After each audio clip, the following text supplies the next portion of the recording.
Большое спасибо, пастор Алексей. Только я бы хотел, вы чуть-чуть сейчас говорили, свидетельствовали о том служении, которое вы начали вести онлайн в интернете. И как раз сегодня я еще об этом говорить. И хочу, чтобы после моего слова, чтобы вы могли подробнее засвидетельствовать об этом. И то, что творится с бизнесменами на онлайн и так далее. Чтобы люди понимали, что есть другие методы, другие способы, как можно служить. Итак, здравствуйте, церковь. Те, которые смотрят онлайн, и те, которые смотрят в зале. Сегодня я хочу проповедовать на тему COVID-19 или коронавирус. Уроки для церкви и пасторей. Уроки для церкви и пасторей. Первый урок.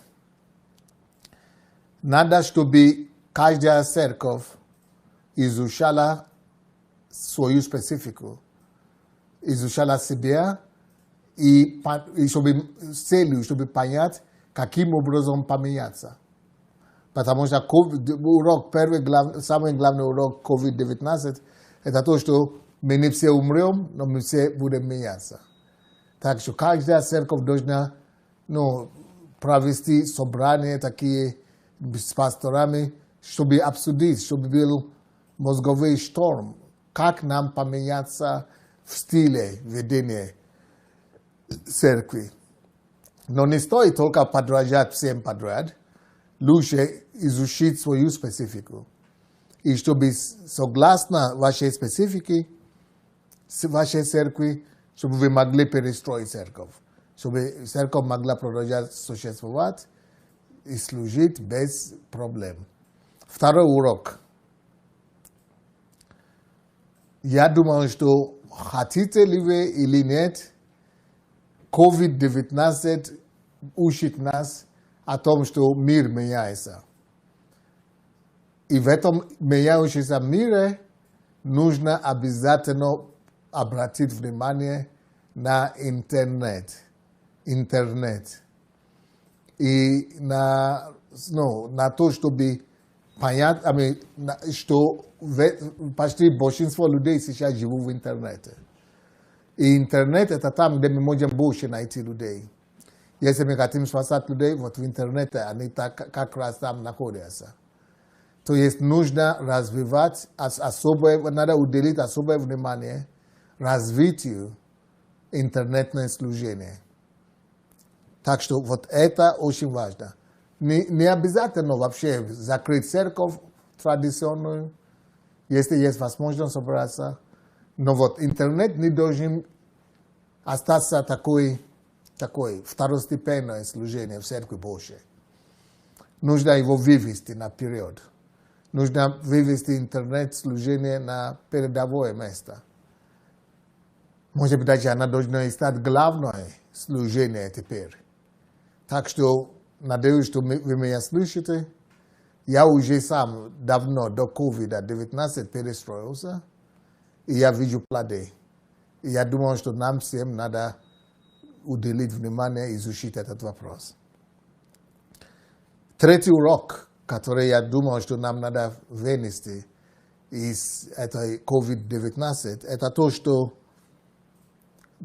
надо вкладывать деньги в эти мультимедийные служения.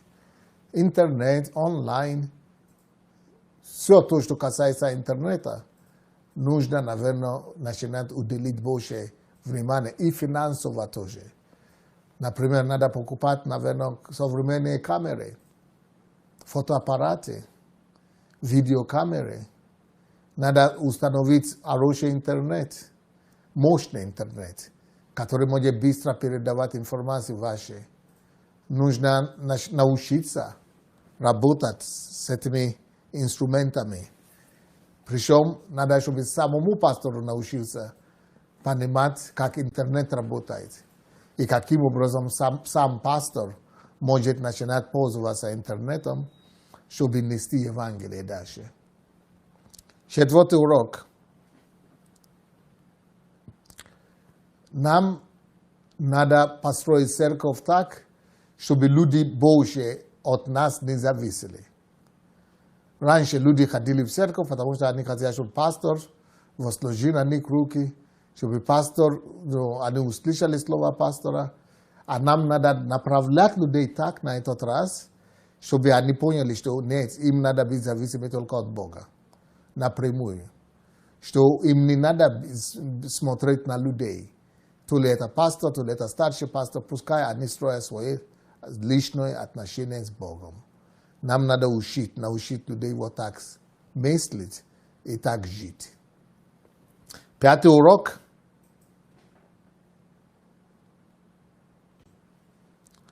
Нужно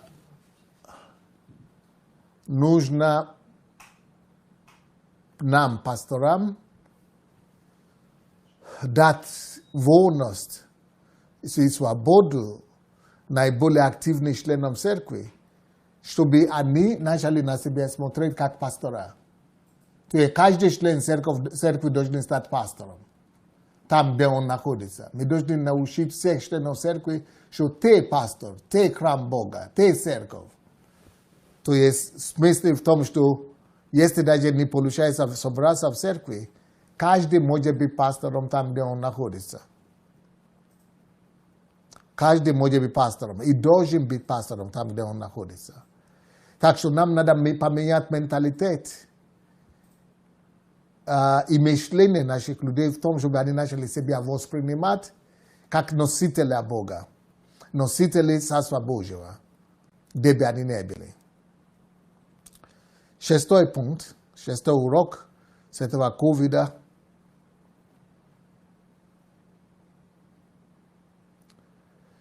Надо, чтобы каждый верующий был научен, что он миссионер. Вместо того, чтобы мы ждали, пока мы будем рукополагать определенных людей в миссионерство, мы все миссионеры. Нужно научить все верующие, что куда бы мы ни пошли, мы там миссионеры. Чтобы мы научили братья и сестры наши быть миссионерами, куда бы они ни пошли. Что каждый член церкви, не только пастор, каждый член церкви и евангелист, и миссионер. 7-й урок с этого COVID-19. Нам надо меньше внимания теперь уделять большим собраниям. Уже так не получается сейчас. А нам надо сейчас научить людей о том, что каждая семья – это церковь. Там, где 2 или 3 собраны, там я посреди вас. Не надо ждать какие-то прославления, не надо ждать. Мир меняется.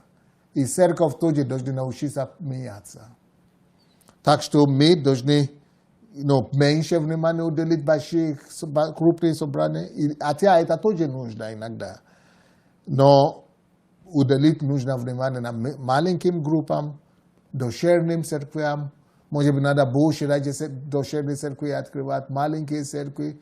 Но самое главное, домашние группы. Нужно теперь переходить на такой стиль ведения церкви. 8-й урок. Ведение церкви, и на что люди тратят, на что церковь тратит деньги, не должно быть только на построение больших громадных залов. Хотя мы планируем строить здания, нормальные здания, потому что мы это обещали, мы хотим оставить это памятник для посольства Божьего. Мы его все равно построим, новое здание, современное здание. Но вот это не должен быть фокус всех людей. Это должно, пускай фокус будет на людей, на индивидуальных членов церкви. Пускай трата денег будет на служение, которое каждый ведет, а не на громадные залы. 9-й урок с этого ковида, который мы можем вынести. Когда я говорю о залах, что не в зале в дело, то же самое по поводу прославления. Не надо ждать, у нас нет группы прославления, мы не можем что-то делать. Мы, национальное посольство, будет без группы прославления вообще. Поэтому успокойтесь. Не надо ждать инструменты, не надо ждать какие-то внешние эффекты. то ли это дым какой-то, дымовой эффект, то ли это световой какой-то, это самое. Меньше надо уделить внимание этим внешним признакам, а нужно уделять внимание больше Духу Божьему, хождение с Богом и, и послушание Его Духу. Последний урок, который я бы хотел упомянуть, это то, что нужно уделить больше внимания посещению людей на дом. Что есть, надо нам поощрить активность верующих людей, чтобы мы начали посещать друг друга на дом, чтобы мы начали посещать больных, начали посещать членов церкви, начали проявлять больше внимания любви, добрым делам, благости, проявлять доброты, физическое внимание друг к другу, членам церкви и даже те, которые не ходят в церковь. Вот это самые главные уроки. Но из этих всех главных уроков я хочу выделить то, что я сказал за интернет-служение. Поэтому вторая часть моей проповеди сегодня будет называться так. Как начать онлайн-служение или интернет-служение. Если вы еще не начали, хочу обратить ваше внимание, что это будущее. Научитесь работать онлайн, особенно прямой эфир. Обычно люди пугаются, что прямой эфир, как я могу прямой эфир делать, это же надо импровизировать все сразу на ходу. Ну, можно импровизацию тоже делать на ходу, на прямом эфире, но не все есть импровизация. Вы можете научиться делать прямой эфир через подготовки. Вы можете планировать прямой эфир. Даже если это прямой эфир, можно это запланировать заранее, методично подходить к этому. И для тех, которые уже начали делать онлайн-служение, хочу вам сказать, что на эмоции или просто так, на спонтанности далеко не уедете. Нужно научиться планировать. Надо сесть с вашими лидерами. Надо провести мозговой штурм, чтобы изучить, как у кого получается, за счет чего получается. И самим сесть и планировать тщательно ваше служение. Итак, если вы только хотите начинать интернет-служение, особенно онлайн-служение, давайте я вам дам несколько шагов, несколько подсказки. Первая подсказка – это, конечно же, исследование. Надо вам изучить этот вопрос. Исследовать, как кто, как делают. Научиться вашей командой обсуждать этот вопрос. Вы работаете методики, которые наибольше даст вам лучшие результаты. Например, надо ответить на себе вопрос. Кому мы хотим, чтобы это наше видео попало? Кому мы целевая аудитория называется. То наша целевая аудитория. Зачастую верующие церкви, они выбирают свои целевые аудитории только своих членов. Один знает, что мы войдем в прямой эфир, и наши члены подключатся. Но это слабая работа. Это немощная работа. Надо использовать интернет не для того, чтобы ваши члены только на вас смотрели. Главное, чтобы вы достигли людей, кого вы не знали, и кто вас не знал. Вот это самая главная стратегия интернет-служения. Поэтому нужны и планы, и подготовка. Расследование надо делать вначале. Второй пункт, чтобы эффективно вести интернет-служение, это план. Что я имею в виду под планом? Если вы делаете прямой эфир, нужно планировать. Я уже сказал, кому мы хотим, чтобы это попали, наше видео. Второе, каким образом мы можем достигать неверующих людей или людей, которые о нас не знают, и мы не знаем о них. Третье, какие методы рекламы можно было бы применять. Четвертое, нужно сорганизовывать. Если у вас 20 членов церкви, надо сорганизовывать их и с ними договориться заранее, что все 20 человек должны делиться это видео. Если у вас 100 человек в церкви, надо планировать, чтобы все делились это видео. Дальше. Надо планировать, чтобы кто-то был ответственный, или несколько людей, чтобы переложить вот эти ваши видео, которые вы делаете, в определенные группы. Есть разные группы в интернете. Допустим, верующие люди, церкви разные группы есть. И после того, как вы сделали свое видео, нужно, чтобы кто-то взял, а есть группы крупные. Есть группы по 1 миллион человек, 500 000, 100 000.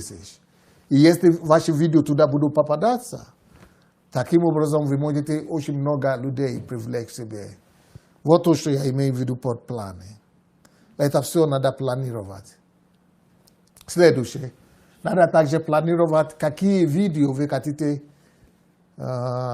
показывать. Ну, люди показывают в основном прямое служение церкви. Но это ленивый подход. Это, любой дурак может это делать. Просто поставить камеру и прямой эфир из церкви. Это так.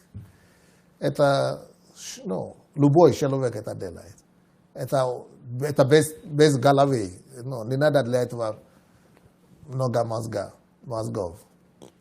А если наоборот, сесть с вашими лидерами, духовным советом и говорить, что больше всего может задеть людей.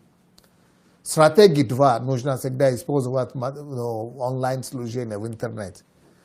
Первое, вам надо искать болевые точки людей. Вам надо ставить такие темы, которые говорят о их болевой точке. Развод, зависимость, плохое отношение в семье, что у людей болит, должно стать вашей темой. Не просто так говорить что-нибудь, нет. Вы должны определить, какие болевые темы у людей, народа, в той церкви, в той стране, или которые вы хотите достичь. Сделайте список таких болевых точек. А потом непосредственные передачи бьют по этим болевым точкам. Или же, может быть, не передачи, не проповеди, а свидетельства прямо, которые будут говорить о том, что и выход есть. У вас такая боль, вот вам выход. А потом вы будете приглашать их к себе и так далее. Это один из эффективных способов успеха по интернет-служению. Ищите болевые точки людей. Второе, то, что это распространение. Люди должны вас услышать. Это то, что я уже говорил. Люди, которые уже члены вашей церкви, надо их организовать. Чтобы они распространяли, делились, и чтобы они ставили в группы, где масса людей. Еще не обязательно проповеди. Очень мы привыкли к тому, что проповедь транслируем. Это, как я вам уже сказал, это для ленивых людей. Можно вам посмотреть и изучить вашу церковь, все служения, которые у вас есть, и посмотрите, на что люди будут больше реагировать, что больше их будет касаться. И именно делать удар на это служение. Допустим, семейное служение. Все. Ваша церковь проповедует и делает только семейные какие-то передачи. Или наоборот, зависимость. Все. это ваше коня. Или, допустим, по дням, 7 дней в неделю. Воскресенье – это, допустим, церковное служение. Понедельник – это семейное служение. Вторник – это для пожилых людей, которые сидят по дому, и они не знают, что делать. Вторник – это для наркоманов и молодежи. Среда – это для детей передачи. Четверг – это еще что-то. Пятницу – еще что-то. Ну, это я вам просто с головы вот так говорю. Но вам надо сесть, спланировать это все. Следующее. Если вы только начинаете, вам нужно тогда определить то, что я уже сказал. Вам надо подготовить свои тезисы. Не надо все экспромтом делать. Нет. Есть люди, которые одаренные, которые могут экспромтно просто выйти и начинать говорить, все попадает в точку. Но вам надо сделать тезис. Вот как мы сейчас показываем вам тезисы или слайды. Даже если вы не будете показывать это на весь зал, но на людей, на зрителей, пускай оно у вас будет. Пускай у вас будет вот свой компьютер или интернет или телефон. Вы должны что-то, у вас заготовка, короче, должна быть. Чтобы вы не сбились, чтобы вы не потерялись и чтобы вы не растерялись потом. Особенно для начинающих. Следующее. До того, если вы для начинающих сейчас, если вы первый раз начинаете, именно не такие, как церковные служения, а трансляция непосредственная. Либо лично пастора, либо лидеры служения. Обязательно надо делать проверки, пробы, тесты. Ну, надо выяснить, ну, допустим, вы делаете тесты закрытым. Ну, можно сделать видео, чтобы оно не шло на людям. Вы за день до того, или за полчаса, или за час до того, делаете тесты, чтобы посмотреть, каким выйдет это видео. И чтобы вы посмотрели, достаточно свет есть, или света есть, хоть свет хватает, попадает ли ваше лицо, или все темное. Как выглядит, что-то добавить. То есть, чтобы вы видели, чтобы восприятие было нормальное и отличное у зрителей. Сделайте тесты и пробы. Хорошо, следующее. Научитесь продвигать ваши эфиры. На Фейсбуке за $5 вы можете выделить бюджет $20 в месяц. $20 в месяц каждый может. Каждая церковь наша может. И что мы делаем? Если $20 в месяц, вы берете ваши самые удачные видео. И там есть, на английском boost называется, в Facebook пишет, рекламируйте это видео. Или увеличивайте охват. И можно даже за $5 делать одно. И вы сами выбираете, на кого мы хотим, чтобы это попало. То есть очень профессионально все делается на Фейсбуке. Вы можете выбрать количество людей, которые вы хотите, чтобы это видео попало. Вы можете выбрать пол людей, возраст людей, даже география людей, которые вы хотите привлечь. Допустим, у вас церковь на Дарнице. Вы можете за $20 в неделю или в месяц, или за $5 в день, выбрать 10 тысяч человек в Дарницком районе. Вы можете даже выбрать улицы, которые вы хотите, чтобы увидели ваше видео. Вот это называется стратегия, стратегический подход. И надо выделить бюджет на это. Тогда у вас будет успех.